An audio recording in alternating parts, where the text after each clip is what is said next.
Hi, Cash. Hi, Casey. Hi. How are you all doing tonight? We good? All right. Nice to see you. Thank you for coming out. I'm excited to talk to you about Your Face Belongs to Us, which is a book that I would describe as a book that I found myself wanting to throw while I was reading it. Do you know what I mean? When you read it, you experience this kind of creeping dread, and then the dread tips over into a kind of fury at the panopticon we're building for ourselves. I hear that about a lot of my writing in general.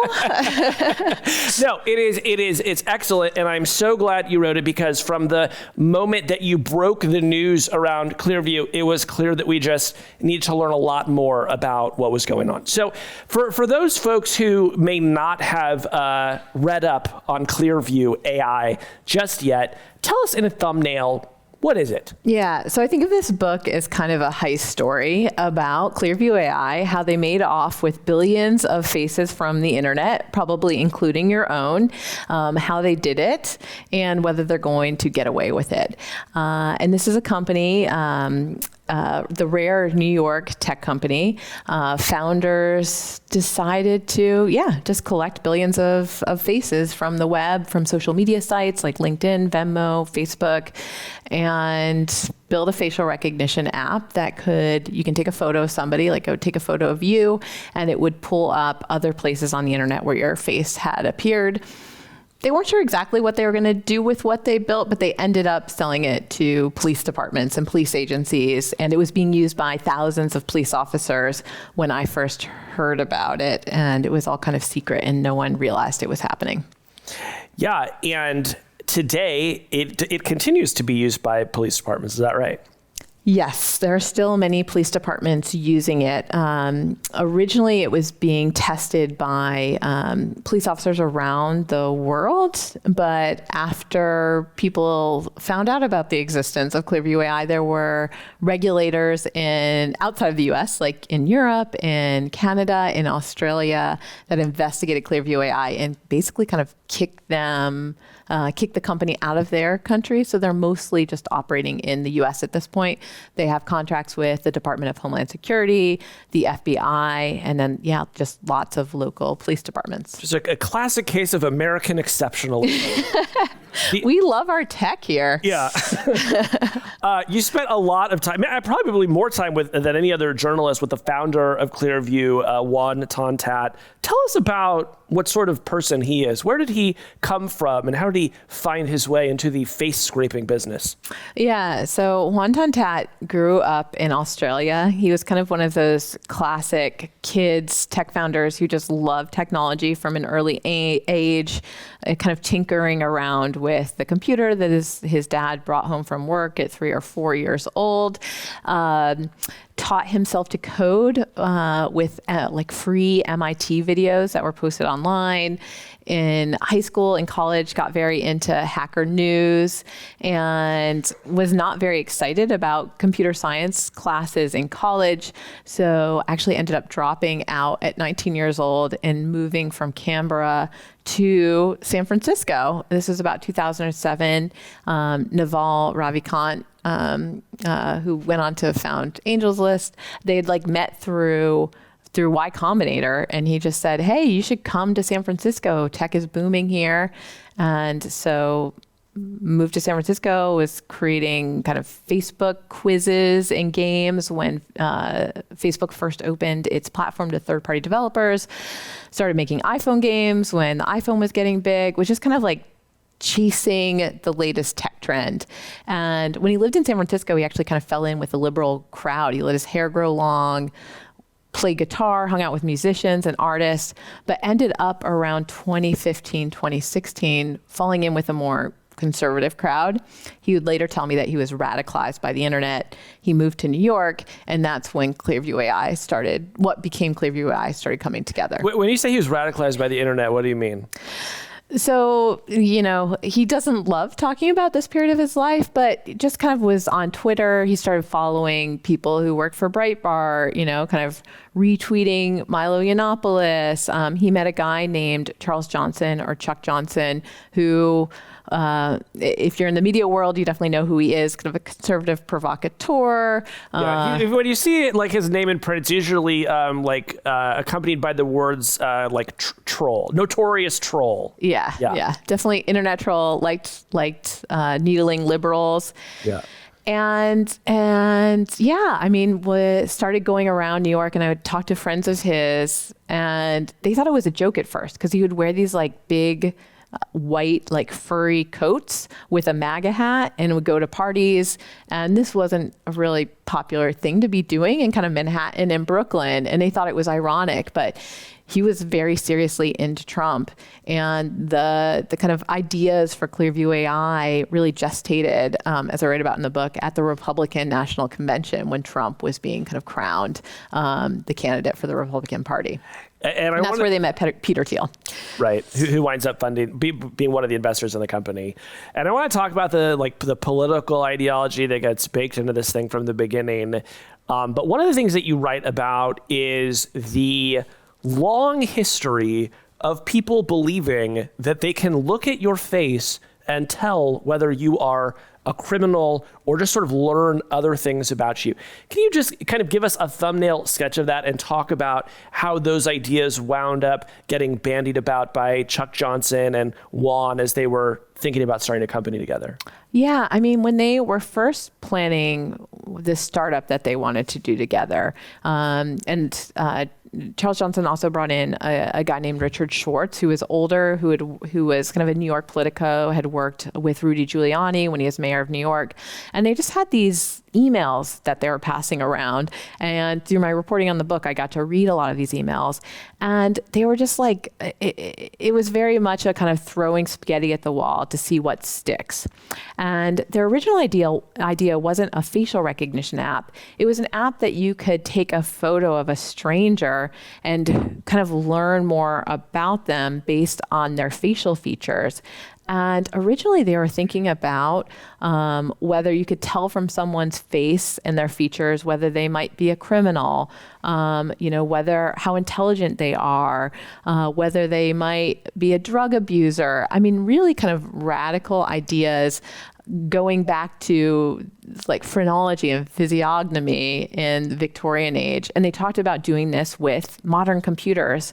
And so one of the ideas that they bandied about was, this was right around the time that Ashley Madison was breached, the extramarital dating site. And all of a sudden we knew the millions of users of Ashley Madison because their names and addresses had been leaked. And so Juan said, oh, you know what we could do? We could find all of those people on Facebook, download their photos, and then train this AI to recognize what a cheating face looks like. I mean, just really wild ideas about what was possible with AI. Yeah, and from there they sort of get the idea that maybe they can use this technology to find something even more disturbing than a cheater, which is a liberal. Is that right? Yes, there's definitely a desire here in the early days to kind of sort political enemy from political friend. And one of the first deployments of the background check tool that they ended up creating was at the Deplorable, which was this event around the inauguration of Trump. Raise your hand if you went. I see no hands. And it was for, people who helped get Trump elected. And it was very celebratory that finally we had this very unusual candidate coming into office. And they're very worried about infiltration by anti-fascist, Antifa, I think that's how you pronounce it. And so Smart Checker, which was the name that Clearview AI had before it became Clearview AI, claimed that they were used as a Deplorable. And this was confirmed to me by somebody involved in the event. And they said that they basically were able to identify people that were affiliated with the anti-fascist movement and make sure they couldn't get into the Deplorable. I talked to one of them for the book. She didn't realize that this had been done. And the company actually used this as a successful use case when they were pitching their technology to Hungary as a border security tool. And they said, hey, you can use this to make sure that people that come into your country, you can identify them in advance. And they said, we fine-tuned the software so that it will be able to recognize people that are affiliated with George Soros and the Open Societies Foundation. And it was, I think disturbing that kind of the initial use case for this kind of technology was, let's make sure we can identify people who might want to be trying to spread human rights in your country. Right. But also so telling that the first customer for what would eventually become Clearview is this authoritarian right-wing government that's trying to, eliminate that kind of liberalism. Right. And as far as I can tell, they did not end up taking them up on the offer. But interesting. But there's something else that's really important in the story you just told too, though, which is as absurd as this whole thing sounds on its face, the technology did, even in its earliest stage, successfully catch someone who had been on their watch list, right? Yeah. It works. And I think it's something that I wanted people to understand with this book coming out is for so long, facial recognition technology has been very flawed. And for decades, even as it's been used and deployed, it just didn't work that well. But in the last decade, it's gotten very powerful, and it is possible, and we're seeing it happen, that you can identify a person in a crowd very easily. Madison Square Garden, for example, in New York, now uses kind of facial recognition technology in this way to identify not just security threats, but enemies of the owner, namely lawyers who work at firms that have sued Madison Square Garden. I didn't even realize Madison Square Garden had enemies until you wrote that story. James Dolan, clearly you don't live in New York. I don't. James Dolan kind of famously has enemies. Anybody who kind of disparages his ownership of the Knicks, people who show up at the stadium and have kind of signs that say sell the team will get kicked out of the stadium. And so anyway, so does not like getting sued. And, he is the owner of The Sphere, which just opened up in Las Vegas. It's all over TikTok and kind of like every social media platform because it's this kind of incredible new entertainment venue. Yeah. Yeah. Like if we were in The Sphere right now, there just would be like crazy digital I asked to do this in The Sphere and they said that we didn't have the budget. I don't know if I'd be able to get in. I might be on the ban list. But people have been sending me photos of signs inside The Sphere that say facial recognition is employed here. And so I'm just kind of like waiting to hear about the lawyer who is frustrated that they can't go in and see, U2 perform there. Yeah. Well, I do want to take some time to talk about how this technology has evolved, because I think one reason why there isn't more public debate about this, more controversy, is that this does feel like a frog slowly boiling scenario, right? Where we've read stories for 20 years about this stuff mostly being kind of bad and overhyped. And one of the moments of overhype that you write about in the book was what came to be known as the Snooper Bowl. Tell us what the Snooper Bowl was. So the Snooper Bowl was the 2001 Super Bowl in Tampa, Florida. It was the first time that facial recognition technology was kind of deployed on a large crowd.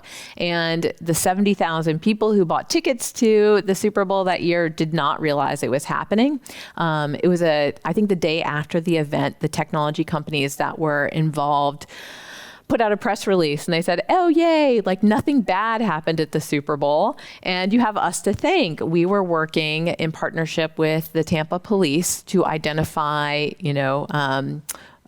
criminals, wanted criminals. I think it was basically like ticket scalpers. But they claimed the biggest threat. Yes. Yeah. But they claimed that it had worked, that they identified people. Those claims kind of fell apart later. But yeah, this was the first time in the US that we knew about that facial recognition had been deployed this way. And it set off a big debate. People were very upset about the idea of being in this crowd, kind of being scanned, having it happening secretly.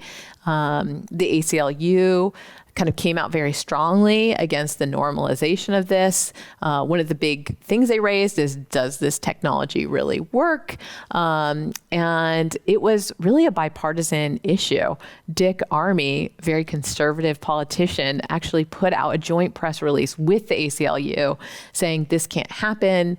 We need to have rules around this. I talked to one of the facial recognition vendors from that time, and he said, yeah, I thought we were going to be put out of business because of how upset people were about the use of this technology this way. Right. And then a few months later, 9/11 happens. How did 9/11 wind up changing attitudes and creating an opening for things like Clearview AI to come into being? So this is this constant tension we have when we're talking about these new invasive technologies between privacy and security. And so that same facial recognition vendor told me, yeah, then 9/11 happened and the conversation completely changed. And it wasn't so much, how do we keep this from being deployed? It was how do we deploy this everywhere to keep us safe? He said he started getting calls from, shopping malls back in the day when those were a popular place to go, schools, airports. Everybody wanted to roll out facial recognition technology on kind of spaces where you might have some kind of threat, some kind of attack. And it happened. They started piloting it in airports. The State Department started using it to scan visa applicants. I mean, it started being rolled out in DMVs to prevent identity fraud. And what's troubling to me is that it really just didn't work that well back then. One of the vendors told me that they started doing a pilot project in South Africa and they had to pull out of it because the technology just wasn't working on people who had darker skin. And so that keeps happening again and again, I think, where we have this big scare about the technology, about the threat it poses, and then there's some security event that kind of causes us to pull back or accept it. Right. And at the same time that whole conversation is going on, the technology keeps getting sort of incrementally better. And it seems like it was the arrival of neural networks that really sort of brought us into the moment that we're in today. So maybe without going all the way into what a neural network is, what would you say about the kind of the milestones that create the conditions for something like a Clearview AI to come along? Yeah, I mean, combination of a lot of data in the case of, and this is kind of happening with so many different technologies. In computer vision, it's kind of having a lot of photos and images for computers to crunch with tools like ChatGPT. It's just a lot of text, a lot of language. But with facial recognition technology, it was having all the faces on the internet combined with, more powerful computers and these new kind of machine learning methods. And so one of the people that I focus on in the book was an engineer at Facebook. And when there was one of these first neural network breakthroughs, around computer vision and computers being able to identify objects in photos, he said, wow, we could do this with faces. And he had all the data he needed to train a computer to see faces because he worked at Facebook. And they had lots of users who had tagged themselves in all kinds of photos, tagged themselves in their friends in dark rooms, in blurry photos where they're looking up, they're looking down, they're looking sideways. And so with all of that, labeled data, they were really able to make just a huge advance in facial recognition.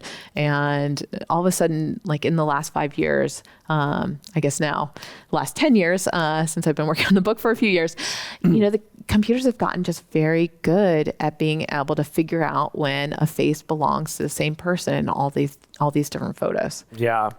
And Facebook winds up not releasing this technology in the way that you might have expected for reasons that maybe we'll get to, but other folks do start putting these training data sets together. They start putting them on the internet.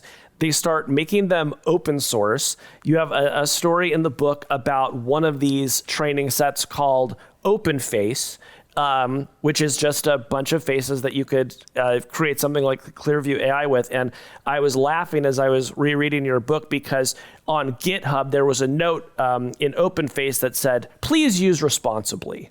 And then it winds up becoming a foundational part of what became Clearview AI. So let's sort of fast forward through the story now to when Clearview AI actually gets up and running. I want to talk about where they got some of these images. You mentioned it a little bit earlier, but it's so funny. I do want you to tell the story of the absolute privacy menace that is the Venmo social feed. Yeah.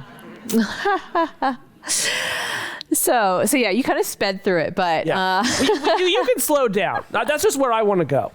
I mean, something that has happened around technology and artificial intelligence is for so long, the big tech companies kind of controlled the direction that this was going. And so something that I found out working on the book is that Google and Facebook both really developed a Clearview AI-like technology internally, where yes, you were able to kind of take a photo of a stranger and put a name to that face or find other images of that person. And those technology companies decided ultimately to hold it back. Like they felt it was too risky to put out there. But now that we have open sourcing of the technology, which basically means the kind of algorithms to do this are trained on powerful computers, and then the output is now made more available and accessible. You can have radical actors like Clearview AI, which is just a really small company with just a few people, create a very powerful tool. And so I do think we're going to see that happen more and more often with generative AI and other types of AI. It won't be just controlled by large actors who are subject to a lot of scrutiny. It's like the elephant and the mouse problem, where we're focused on how the elephants are using the technology, but now there's all these little mice running around with really powerful tools. But yeah, so Venmo. So one of Clearview AI's big advantages is that they built this huge database of images. There's now 30 billion faces in their database, and it's growing all the time.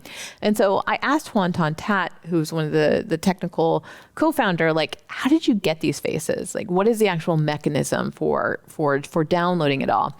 And so he described one of the first places, kind of his first big kill as a face hunter.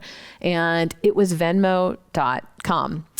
And it's interesting because there had been privacy advocates who had expressed concern about Venmo's privacy consent model, which is when you sign up for Venmo, everything was just public by default. As soon as you started, it's a social payments platform where you kind of publicly announce, I paid this person for this thing. And privacy advocates said, you should really make this private by default. Like, these are kind of sensitive interactions. In general, it's not great to just like encourage people to broadcast everything onto the internet, but Venmo did not do that. And on Venmo.com, they would actually show in real time transactions that were happening on their network. Like Casey paid Cashmere paid Radiance. It would all just flow through in real time. And so Hoan Ton-That developed this tool that just hit, the Venmo.com, it's just an automated scraper, hit the website every few seconds, and whatever transactions were there at that moment, he would just download the photos and the URL to the profile pages. And it was one of his big sources. He collected, like millions of faces from Venmo this way. And so the early kind of prototype of Smart Checker / Clearview AI was you take a photo of somebody and it takes you to their Venmo page. Right. All of which is to say, if you have not set your Venmo transactions to private, make sure you do that right after tonight's event.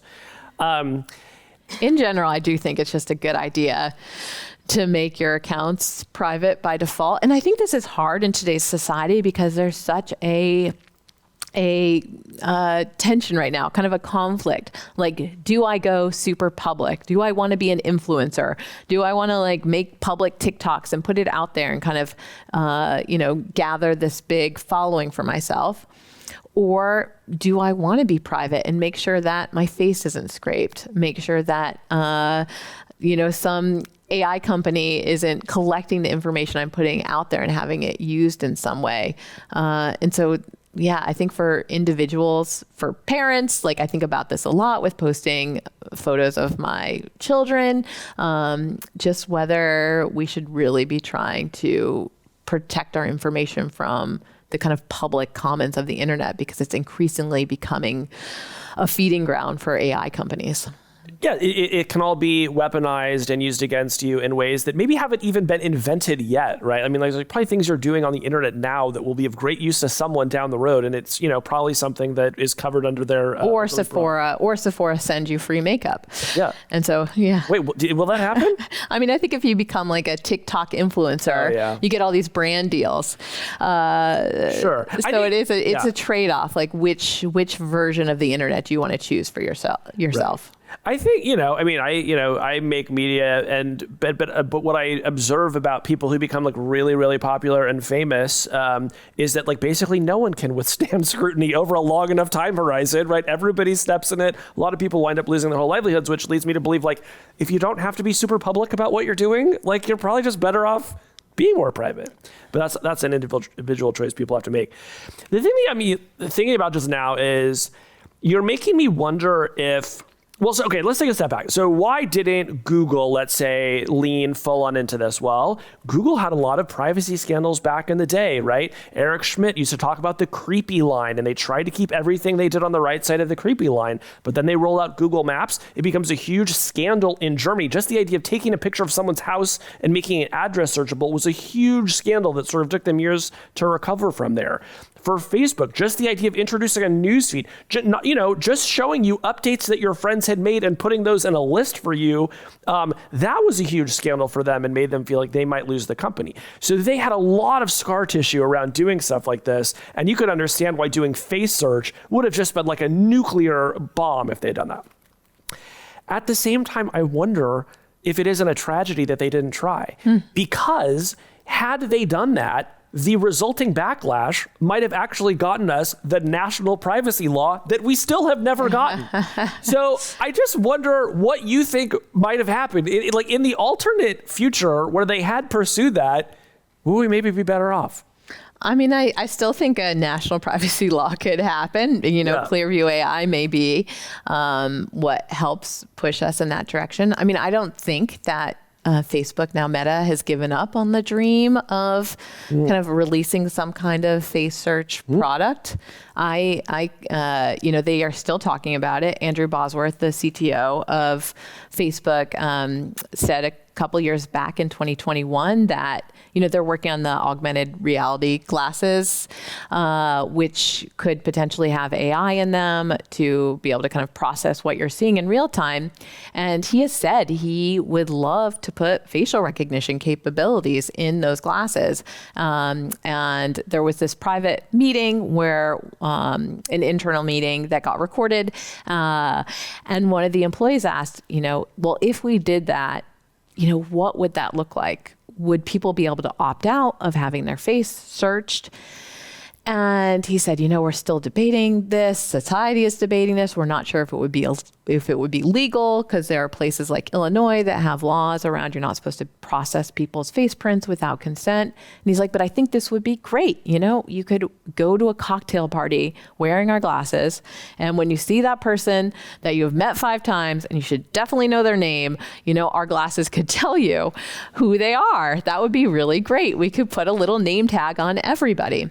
And, since then, Facebook has decided, they turned off their kind of automated photo tagging on Facebook. They deleted the billion face prints that they had created for their users.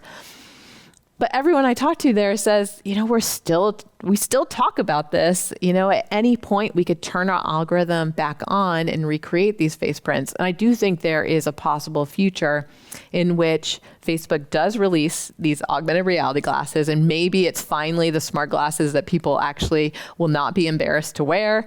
And I could imagine a world in which we have kind of privacy settings for our face in the way that we have privacy settings right now for our Facebook profiles, where, with your Facebook profile, you can decide, do I want it to be public where everyone sees it? Or do I want just my friends to see it, or my friends of friends? I could imagine Facebook trying that out in the real world, where you say, okay, you're Casey Newton. People know who you are. You're public about who you are. You just say, anybody can look at my face and it will supply my name and kind of who I am and information about me. But maybe someone else here is a bit more private. And so they say, no, I don't want my face to be recognized. Do not supply information about me. And then there's people in between who say, oh yeah, it's fine if I'm connected with them, on LinkedIn or on Facebook. Yes, give my name. Like I could imagine a world in which it's a consent model for, how public your face is. So let's assume that model exists and that in this future, everyone is wearing glasses. So you walk into the cocktail party and if you consent, people can know that that's who you are. Just by show of hands, how many people would at least be remotely comfortable with opting into a system like that so people would remember your name without having to ask you? All right. So I'm going to say 20%-ish. Maybe 15%? I think 25 to 30%. Well, okay. Well, I'm famously not a math major. But a minority, at least it seems in this room. I want to talk about the way that this technology gets used. That's good news for Facebook. Yeah. Yeah. I mean, I do think that, yes, as soon as the social norms change around this, they will be the first to go through that door. And I am sympathetic. Honestly, one of my biggest failings as a reporter is I am terrible with faces. And whenever you forget someone's face, they always take it personally, and that lingers with them for years. And the problem with being a reporter is that you're constantly meeting someone one time for 30 minutes. And that for me, that's just not enough time to remember their face. And that said, I still basically don't think we should go down this road. I think there's too many problems associated with it. I think the problem will be, so if we did have that consent model for face recognition, what if you do decide to opt out? And then kind of what stigma becomes attached to, I'm a person who wants my face to be private? Yeah. Because this is such a theme around privacy, this kind of if you have nothing to hide, if you're a person, what is the phrase if you haven't done anything bad, you don't have anything to hide. So I can imagine this world in which but again, you mark your face private. That is the logic of authoritarian states. That's a horrible world to live in, right? Yeah, I mean, I don't think this is definitely the way we want it to go. And I think the downside would be that there would be kind of a stigma attached to choosing to be private. In the same way that when you meet somebody and you Google them and there's nothing, it's why is there nothing here? I mean, I'm of two minds. One, I usually feel like I'm being catfished in some way. It's weird when somebody doesn't have a digital footprint. But also, I'm kind of well, that's hot. It's if you're, as somebody who is essentially just constantly performing for other people for money, it's hot when someone is not doing that. It's oh, look, here's a person with self-worth. Privacy is a luxury good. Privacy is hot. Privacy is hot. Privacy is hot. I would get merch to that that said that.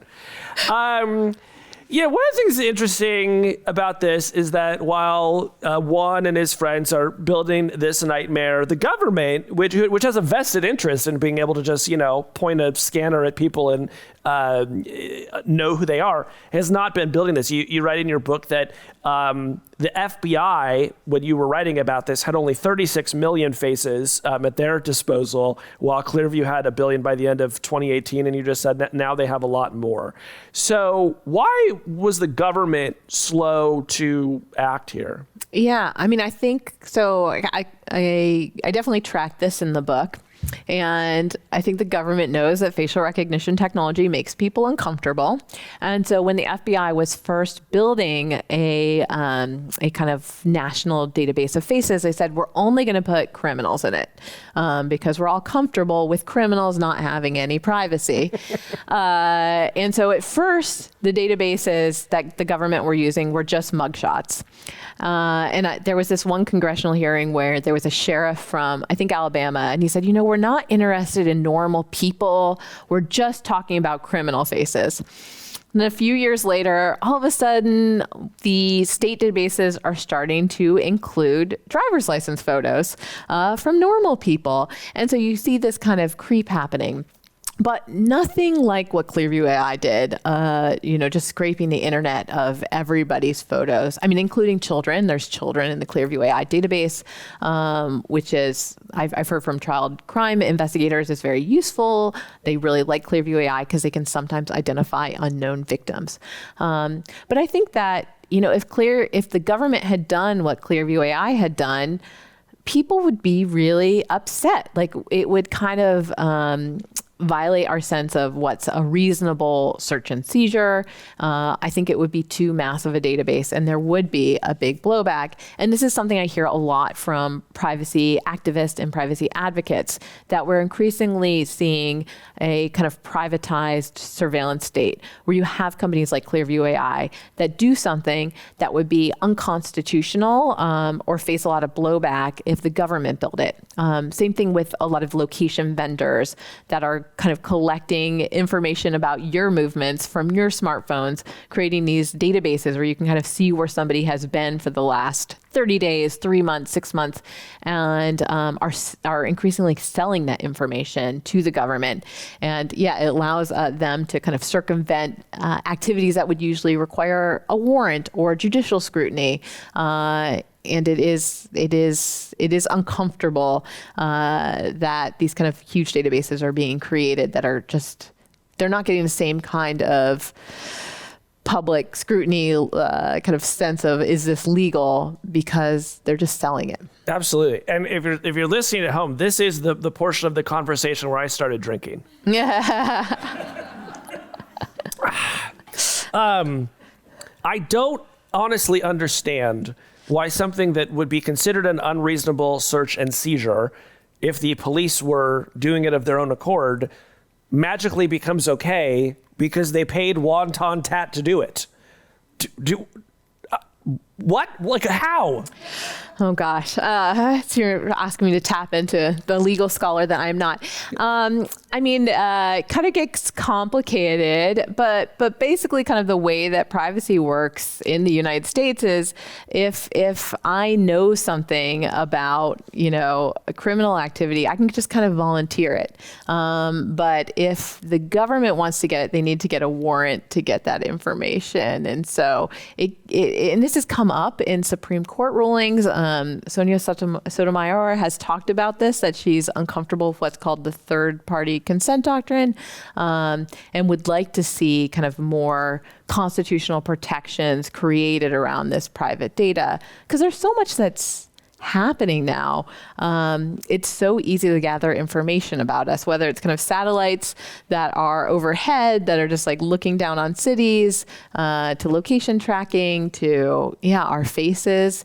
I think technology is just getting so good at tracking us that we really do have to create kind of a regulatory framework or legal protections, or kind of privacy as we know it, our ability to be anonymous is going to disappear. Yeah, absolutely. I mean, I think there's sort of two enabling things necessary for Clearview AI to spring up. One is the technological piece, although, as you point out, lots of people invented this, right? In a way, there is nothing special technologically about Clearview AI. They might have done a clever thing here or there, but this was not, someone inventing, cold fusion in their garage. The real enabling factor here was shamelessness. They did not have the sense of shame that Silicon Valley companies had. They did not have the sense of shame that the government had. They just plunged ahead, and because they had the technology, we don't have any national privacy law, they're still operating today. Right. It was I've said it so many times, but it was an ethical breakthrough as opposed to a technological breakthrough. Yeah, ethical breakthrough is not what I would describe it as. Maybe an ethical breakdown. You sort of alluded to this earlier as well, but even today, there are false positives. And I believe that in every false positive that we know about to date, the victim has been Black. Is that right? Yeah, there's a handful of mistaken arrests that have resulted from facial recognition technology searches. I think it's 6 right now. In every case, it has been a person who's Black, mostly men. There was one woman that I reported on recently. She was 8 months pregnant in Detroit and got arrested for robbery and carjacking. The crime had occurred the month before by a person who was not visibly pregnant, and yet she still spent a day in jail. She was charged. She had to hire a lawyer. This can go really wrong if people kind of trust the technology too much. And I think there is a big question about, I've talked to many police officers for whom facial recognition technology has been a powerful tool and has helped them, solve horrendous crimes. And they really value this technology. That said, as a society, I think we need to ask questions about, when are we comfortable with it being used? Are we okay with it being used for every crime from shoplifting to murder? And then, how big should the search be?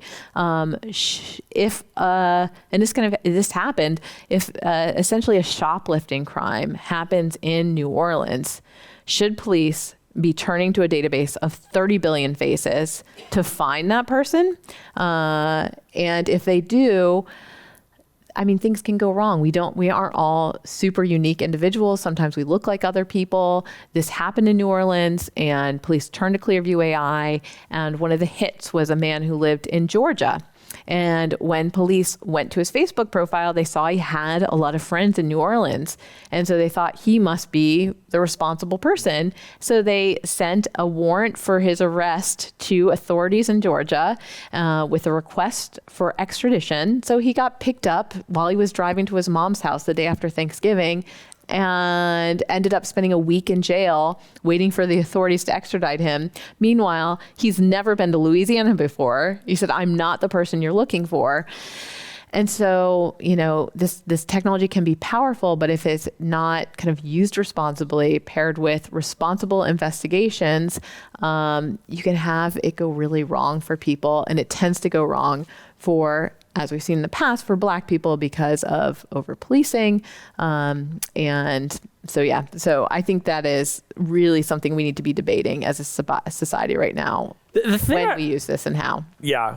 The thing I always want to know when the police officers talk about, we were able to have this breakthrough. It's like, well, what else did you try?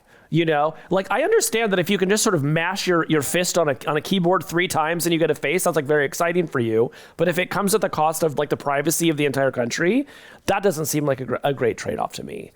It was interesting. I went down for the book to Miami and spent some time in the real-time crime center there, which is kind of the nerve center of their department. There's real-time crime centers at a lot of different police departments around the country. But yeah, they had, they're using Clearview AI. They've got license plate scanners. They've got ShotSpotter, which kind of sends an alert every time it detects what it thinks is a gunshot. And I was talking to the investigative chief there, Armando Aguilar, who really believes in this technology and thinks it's very important to policing, but wants it to be used responsibly. And he kind of told me, I feel like my officers are getting a little too dependent on technology and they think they can solve crimes sitting at their desk. And I want them to get out there and be interviewing people and, using more. So it was just interesting because I was like, this is like all of us. We're all like, I just use my phone too much. But I think it is a danger when you become too reliant on the technology and trust every lead that's coming in that way, because we can be misled by these things. They're not always perfect surveillance tools. That's right. I want to talk about the one magical oasis of privacy that exists in our country, which is a magical land called Illinois. Can you talk about the privacy benefits of living in Illinois? Yeah. So Illinois is one of the few states that has a very relevant law when it comes to facial recognition technology. And they passed a law in 2008 called the Biometric Information Privacy Act. Kind of passed through a fluke of history, honestly, which I detail in the book. But there was a company called PayByTouch, which was trying to get people to give their fingerprints in order to make to make purchases in grocery stores. And a lawyer in Illinois kind of became aware of it. He worked for the ACLU. He was a little disturbed about this company collecting people's fingerprints. The company it was based here in Silicon Valley. The founder was a little erratic, had some drug issues, offered cocaine to a board member, had domestic violence history. The company went bankrupt. And so the lawyer in ACLU at the ACLU said, wow, this company might, sell off everybody's fingerprints to make a buck when they're in bankruptcy. And so as a result of this, Illinois passed this really prescient law. And it says that if you want to use the biometric identifier from a face print to a fingerprint to a voice print for a person who lives in Illinois, and you're a company, you need to get their consent or pay up to $5,000. And this has really kind of protected the faces of people who live in Illinois. And so the greatest example of this is that, so I talked about it earlier, Madison Square Garden decided to use facial recognition technology to enforce this ban on lawyers. And it means that if you're a lawyer who works for one of these companies, you can't go see the Knicks at Madison Square Garden. You can't go see... Which previously was thought to be a human right. Right. You can't see a comedian, you can't go to a concert at Beacon Theater, you can't see the Rockettes at Radio City Music Hall. But if you want to go to Chicago, where Madison Square Garden owns a theater, you can get in there because they're not allowed to use facial recognition technology this way unless they get consent first. So laws like this really do affect how the technology gets used. And so it's one of the reasons why I wanted to write this book right now, because I still think that we are in a place where we can make decisions about the existence of this technology for us, how ubiquitous it is, which, databases our photos are in, but it does require a kind of regulatory framework. And so I think it's really important for us to be thinking about this right now. Amen to that. I'm interested as we sort of start thinking into the future about how even the same state that wants to expand this security apparatus is already finding itself being thwarted by the very apparatus that it's building. You write, for example, about the fact that CIA assets around the world are now getting killed because of the existence of these systems. So can you explain a little bit about, maybe it's just obvious what's happening, but I'd be curious to hear your thoughts on the fact that spycraft is now very difficult because of this sort of thing. Yeah, this was surprising to me. Ironic, I guess, would be the word, because part of the book is going back and figuring out, how did we get to this point in facial recognition technology? What are the forces that kind of created this? And it really started in Silicon Valley before it was Silicon Valley. Engineers who were here were funded by the CIA in the early 1960s to start trying to get a very early computer to recognize faces. And while I was working on this book, now in the modern world, the CIA sent out a warning to its agents around the world and said, hey, our informants are getting killed at an alarming rate. They're being identified because of new AI tools, including facial recognition technology. And we are starting to see some places where, we are seeing facial recognition deployed in real time on surveillance cameras. And so if you know who the CIA agents are, you can kind of put a flag on their face. And when they meet somebody, at what used to be a dive bar in a place that used to be unobserved, you're able to make these connections about who they're meeting with, who might be providing them information. And I think this is the kind of fear around this kind of tracking technology, is if we start seeing it deployed kind of all the time on all the surveillance cameras, it would mean that you can't really move through space and assume you're anonymous and kind of have privacy in the things that you are doing day to day in public.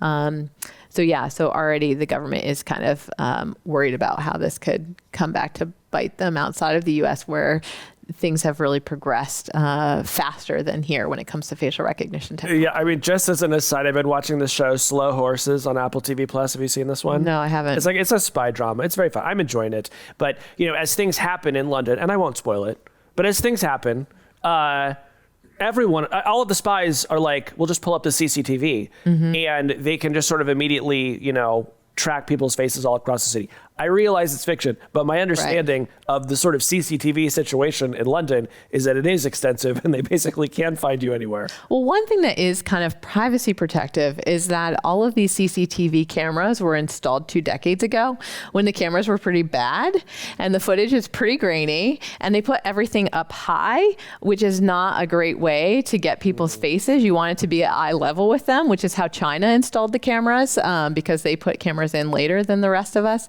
And so in London, where they are starting to deploy facial recognition technology kind of faster than us, they're not doing it on the cameras yet. They put facial recognition cameras on top of mobile vans and kind of drive them to a crowded location, and then we'll scan the crowd for people who are wanted and just kind of arrest them off the street.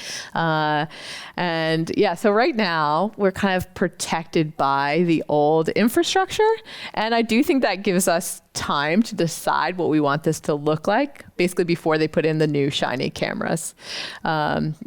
And the cameras are getting cheaper. It's getting easier to do this. So again, I do think we need to really assess this right now before it's too late and it's just already out there and we're getting tracked all the time.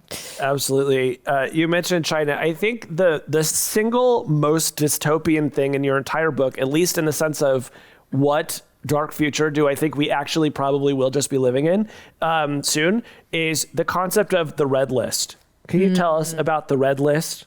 Yeah, so China is one of the places that has moved kind of into the future faster than we have when it comes to facial recognition technology. And it is pretty widely deployed there. I don't know if you remember, but when there were the protesters in Hong Kong, a lot of them said that they were being, they were being identified, and the officers were coming to their homes after the protest, giving them tickets. And so a lot of them started climbing the kind of camera poles and like breaking the cameras or painting over them.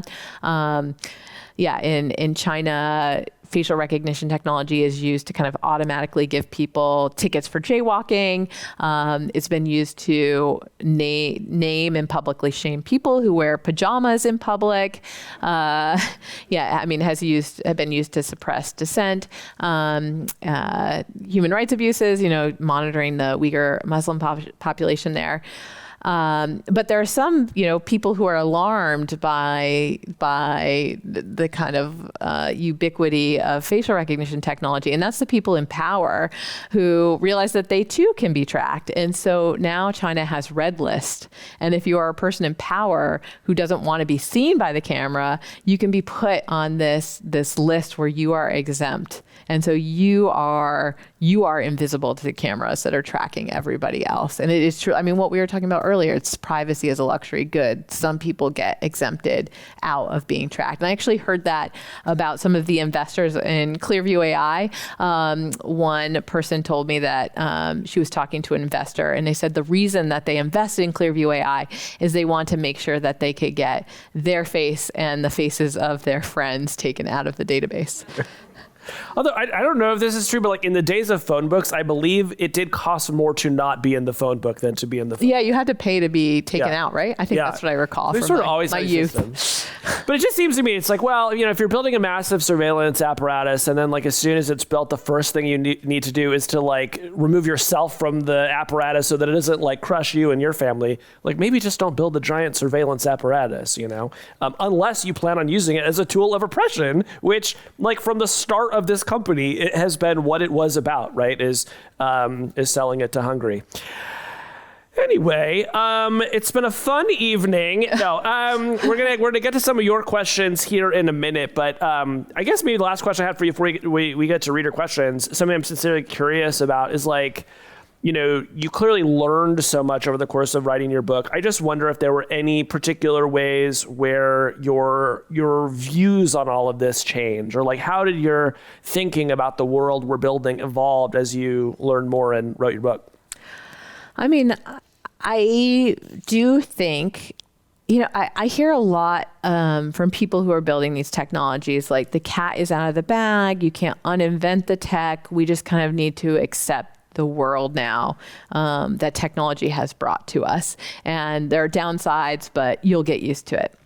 And working on this book and kind of going back and kind of looking at the ways that we've constrained technology in the past, the law in Illinois, I do think it is very possible to decide what we want technology to look like, how we want it to be deployed.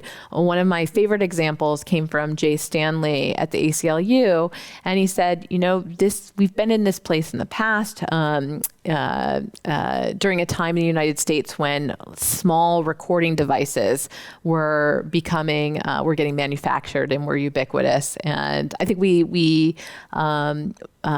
most often encounter this in the tapes from the White House during the Nixon administration, where there are all these people who were just kind of secretly taped talking about all kinds of federal crimes. And society freaked out and Congress passed the Wiretapping Act. And Jay said, this is the reason why the millions of surveillance cameras that are all over the United States only record our images and don't record our conversations. We can create zones of privacy, but it requires acting and passing laws and creating regulation and not just letting kind of the technology lead us to where it wants to go. So I guess that is, for me, it was really the hopeful lesson of the book. Like, I don't think we just need to resign ourselves to living in this world in which we just no longer have anonymity or privacy. Right. In the meantime, I'm looking for a place in Chicago just to kind of hide out. Let's turn to your questions. This person wants to know, if a person only used an avatar instead of a photo, would that mitigate the chance of your image being used for facial recognition? So potentially, one experience, so I tested the technology. I wanted to show Casey what it's like, and we didn't talk about it, but so Clearview AI is limited to the police, and they have like a bigger database, I think, than any other facial recognition company has. But there's also a public face search engine that anybody can use with a subscription called PimEyes. And I ran a PimEyes search on Casey, and one of the results for a photo of him was a generative AI kind of sketch of him. And so if you're using an avatar, like, make sure it's from a video game and not kind of like a Gen AI version of your face, because it might still be a hit. I think that what is so hard about privacy is that you are not the only one protecting your face. It is other people too. So if your employer, has your face on their website, or if somebody has posted a picture of you kind of publicly online, these are the kinds of things that can come up in a search. So even if you are good about making sure that you're not putting, a photo of yourself on your Facebook account, on your Twitter account, if anyone else has, and it can kind of lead back to you, that is a vector for being identified. So it can be hard to kind of protect yourself. But if you're in California, you do have, the CCPA here. And if you don't want to be in Clearview AI's database, you can go to their privacy page and access your results and ask for them to be deleted. So that is something that you can do if you are worried about this. Yeah, as soon as you're done changing your Venmo settings today, I recommend you do. Actually, maybe before you change your Venmo settings. This person wants to know, what effect will face recognition and other AI have on the power imbalance between government and corporations versus individuals and small businesses? What can and should we do to ensure due process and fair opportunity? So, we've talked a little bit about kind of having a conversation, deciding if we want to pass laws or regulations. Curious if you have anything specific in mind there. And then, what does the average person do here? Is this a sort of call your congressperson type of thing? Or do you see any other kind of groups of activists out there that are doing anything interesting in this regard? Yeah, I think the big question is, whether we ever get a kind of national privacy law that addresses this, or an AI law that talks about ethical data sourcing. And I'm just not sure how that's going to go. It was a little depressing in the book, tracing like how long we've been talking about the fact that facial recognition technology was going to be this powerful, and people saying we need to pass a law to protect people, and it just didn't happen and didn't happen and didn't happen. And so I don't know if that's a future for AI as well. But yeah, on this question of power imbalance, Yeah, it's so interesting. I've been hearing from government people for so long covering privacy that they feel like the companies are more powerful than them and that they have most of the data. And that so often in law enforcement investigations now, they are turning to big tech, to Google, to Amazon, to Facebook, to cell phone providers, internet service providers to kind of get the information about people that once the government had. And so we're seeing that again kind of happening in this facial recognition technology space. I do wonder about companies. And I just don't know how much of a kind of outlier Madison Square Garden is.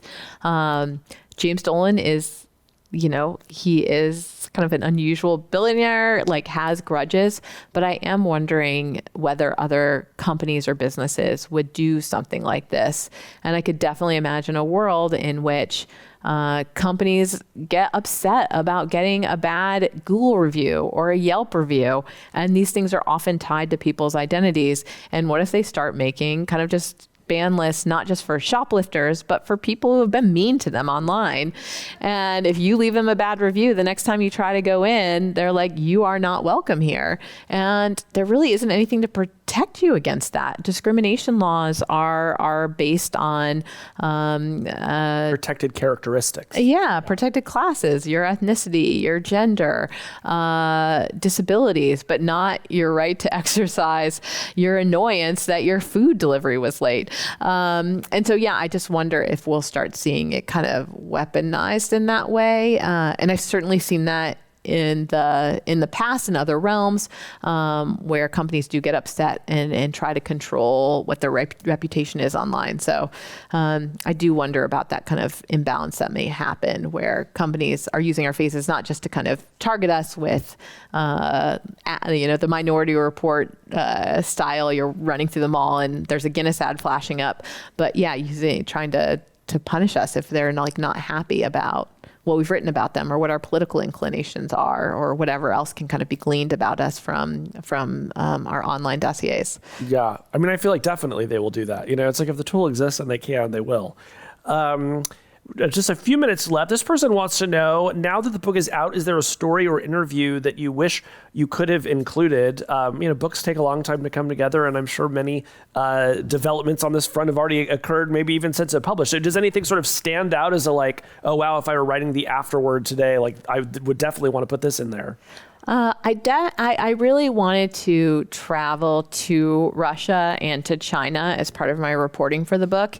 And I was writing this during the pandemic, and China was closed to outsiders. Russia, I was supposed to go to, and I kept trying to get my visa, and it just wasn't coming together. And I went to the Russian embassy, a couple of the consulate in New York, and they kept not giving it to me. And then the war in Ukraine broke out. So I think that may have been the reason, but yeah, I would have loved to have kind of spent more time. And I interviewed this woman who works for a civil liberties nonprofit in Russia. And it was just fascinating because in Moscow, they already have deployed facial recognition systems on surveillance cameras around the city. And, they pick up people who are spotted, they get an alert on their face. It's been a problem for doppelgangers. People who have a bad doppelganger get stopped a lot by police and have to show their ID and say, no, I'm not that person that's wanted. But it almost immediately after this system was created, there was a black market that sprung up for getting these facial recognition reports. And basically you could go on Telegram and pay $200 in Bitcoin, and you could get a record of where someone's face had been spotted around town. So this woman I interviewed for the book bought her own report. The person she was buying it from didn't realize it was her, thought she was, a possessive partner. And yeah, she got this report, and it was everywhere that she had been spotted, what the system thought her home was, what the system thought her work was. And so it was really quite kind of chilling deployment of the tech. Yeah, all right. I think we have time for one more. And as I look through your cards, a lot of folks want to know some variation of, can you talk about any resources or companies that can be used to protect our privacy, our information our photos, as you sort of think about what individuals can do here to keep themselves safe. We mentioned you can actually remove your data from Clearview through the CCPA, but what else comes to mind? Yeah, so Clearview is limited to police, but there's this other public face search engine called PimEyes. I think PimEyes actually stands for Personal Information Management or Manager. And this is it's a smaller database than Clearview, but it is a site right now where you can go and you are supposed to only upload your own photo. It's supposed to be a mechanism for you to find out what photos are out there of you. I have a subscription. It's $30 a month that I mostly use to kind of demonstrate to people what this looks like. And I can do 25 searches a day. And so I don't know why I would need to search my own face 25 times. But this is a site that you can go to if you're kind of thinking about this. And if you want to see maybe what your footprint looks like, you could go and see what your public photos are. Sometimes the results are pretty surprising. With Clearview, at least I've kind of seen myself in the background of other people's photos. But if you want to look and see kind of what's out there and just have a sense of how you might be exposed this way, I think it's something that you can do.